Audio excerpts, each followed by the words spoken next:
but I don't have any real good follow-up. Certainly. And so I don't know what that means, other than it's not what we're not allowed to do that initially, but If you down the bump line, into if I someone, bump into it, and I've bumped into one or two over the years. what do they have to say? Or where were they at that Well, point? the one gal, who had her GED, she had 3 children before she came into prison. First off, I don't know if she was married again or had any more children, but she was working at least. I forget what.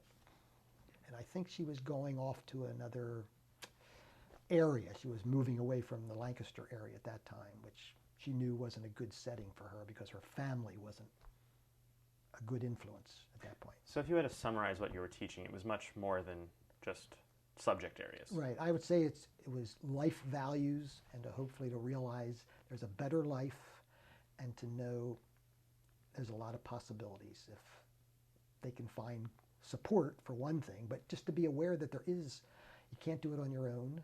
And that's the problem, the deficiency that the prison system is faced with, support after release. And it's more so for women than it is for men. There were some programs that were being started, but the funding wasn't there. And I'd say, other than one that I read about occasionally, these other programs failed. So they need transition help to get back into society, to get away from what got them into prison. So if you had to make a recommendation for how to fix the prison system? Well, it would be not to get there, first off. Well, certainly. Yeah, that's the bottom line. I don't know if once people make that bad choice to commit the crimes, it's usually based on bad influences to start with.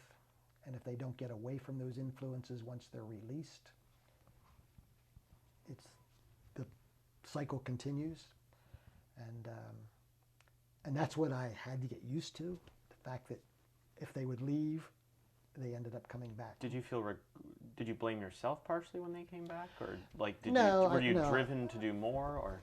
No, I didn't. In fact, I would always be very supportive if they came back and reapplied to school, because I think they knew that was important, and that was a compliment to them, and I felt they knew they could hopefully get the support in the GED classes, and many of them did. And so I would always allow them to come back. I gave them a kind of a priority, unless, like the one gal, she was just using it, and even though I gave her opportunities, I just didn't bring her back to class. So would you say you were emotionally invested in a lot of these girls? I would say so, yes. In fact, I don't think there is many, if any, that I would never invite at home, And my wife always, when she heard me say that, and I would be sharing that with some other people and friends, I think that all startled them. But I knew, for the most part, they all were good people. They just didn't have the opportunities. So would you say that? Well, actually, let's do a little backtracking to try to get back to this. When did you first become interested in teaching? Was there a moment? Was there a class in high school or elementary school? Your parents? Well, I think it starts at home, and that was the bottom line of all my looking back in education years, that the family had the greatest influence for the most of the time. And I just liked learning, and I think because I was exposed to it, we didn't have all the distractions that are available today through the the electronic digital world. Yeah. And for pure entertainment reasons, I just liked learning. And my family used to go on good vacations, and it was always historical things that we would see. So eventually I became a history major, although that wasn't I didn't have that plan at first. But so I learned about the stories of prior times, and liked American history especially.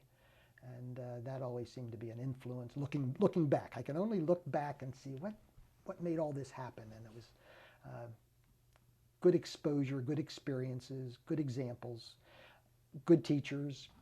And Was there a teacher that you think perhaps had the most influence, or you realized, oh, I want to emulate them? I don't think one. No, I don't think there was just one person. It was just my high school times had a lot of great people, but I just can't Pinpoint one one. person. Right. Yeah. So then you majored in history in college. You went to college around here, or? I went to King's College in Wilkes-Barre, Okay. which was a college of Holy Cross, which is the same as Notre Dame Oh, okay. and other bigger schools. And so would you say that, was your family religious growing up, or? Well, I was raised Catholic, and I am very Catholic, and all my education, except for kindergarten and first grade, was Catholic schooling. So high school, grade school, high school, college. And then you started teaching first at a Catholic school, correct? Yes, my first experience in teaching was while I was in graduate school at Millersville. Which is right nearby here. Yes, and had an opportunity to start a substitute role for the principal, who was a sister, and she was also the 8th grade teacher, plus she was also the mother superior of the convent, which was 3 responsibilities that is beyond most people's ability. So I think she realized how it would be to her advantage to get some time off. So I started part-time, a couple days a week, and the job I was working out of college then allowed me the freedom to do that. They were very supportive. So was this at St. Leo, or? Yeah, this was at St. Leo the Great in Rohrstown, which is just a short ride outside of the city of Lancaster. And I had the 8th grade as my main responsibility. And then after there for, I guess it was the school year of 71, 72, part-time, I guess Sister Rita, now she would have been the greatest influence of a person. How so? She was just such a wonderful woman. She had a great attitude, Irish humor, and she would just listen and give you gentle guidance in anything you needed help in. Is that something you liked? You applied when you were teaching? Well, maybe unconsciously. I think it might have been that. It wasn't the plan either. But anyway, I got offered over the summer after that part-time experience to teach full-time. Well, I felt bad because the people that I was working for, they were more than gracious and go for it. Yeah, so maybe they were wanting to get rid of me. But so I started then 11 years of full-time teaching. And you said you started with 8th grade, but then you eventually expanded to 6th through 8th? Yes. Well, actually, 5th through 8th. Oh, 5th grade. It was a departmental system, so I taught all the social studies to the 5th, 6th, 7th, and 8th graders. This was in the 70s. This would have been from 72 to 83. Okay. And then for the 8th grade, I had them for other subjects. The departmental subjects were science, math, English. I taught social studies, but I also taught religion, reading, spelling, and other good things. So the